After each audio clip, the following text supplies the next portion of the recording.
OG OG OG Pawan Kalyan fans చాలా days గా ఎదురు చూస్తున్న ఫిల్మ్. బికాస్ దీనికి సుజిత్ డైరెక్టర్ అవడం వల్ల చాలా డేస్ నుంచి Pawan Kalyan movies box office దగ్గర సాలిడ్ హిట్ లేకపోవడం లాంటి సిచ్యువేషన్ నుంచి వచ్చిన ఈ ఓజీ ఎలా ఉంది? పవన్ కళ్యాణ్ బౌన్స్ బ్యాక్ అయ్యాడా లేదా విసి ఇండియన్ ని జపాన్ వెళ్ళిన ఒక సైనికుడు అక్కడ యుద్ధంలో మరణిస్తారు. అతని కొడుకే గంభీర. పవన్ కళ్యాణ్ లోకల్ గ్యాంగ్స్టర్ దగ్గర పెరుగుతాడు. ఈ లోకల్ గ్యాంగ్స్టర్ సత్యధార అంటే ప్రకాష్ రాజ్ గంభీర సపోర్ట్ తో తిరుగులేని గ్యాంగ్స్టర్ గా మారతాడు.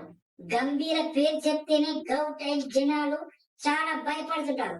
ఇంతకీ అర్జున్ దాస్, ప్రియాంక మోహన్, గంభీర మధ్య సంబంధం ఏమిటి? ఇమ్రాన్ హష్మీకి గంభీరకు ఎందుకు శత్రుత్వం ఉంది?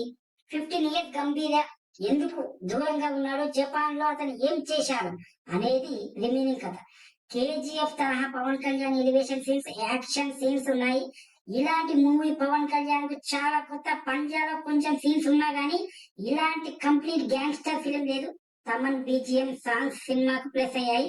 ఇమ్రాన్ హష్మి, ప్రియాంక మోహన్ పాత్రలను ఇంకొంచెం ఎలివేట్ చేస్తే బాగుండు.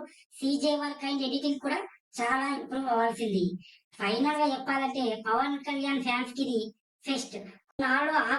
కొన్నాళ్ళుగా ఆకలితో ఉన్న వారి ఆకలి తీర్చే సినిమా అవుతుంది. Pawan Kalyan elevations, Thaman BGM, climax, action scenes పండగ. కథా లాజిక్స్ మాత్రం నన్ను అడగద్దు. Once watchable. Thank you. Bye.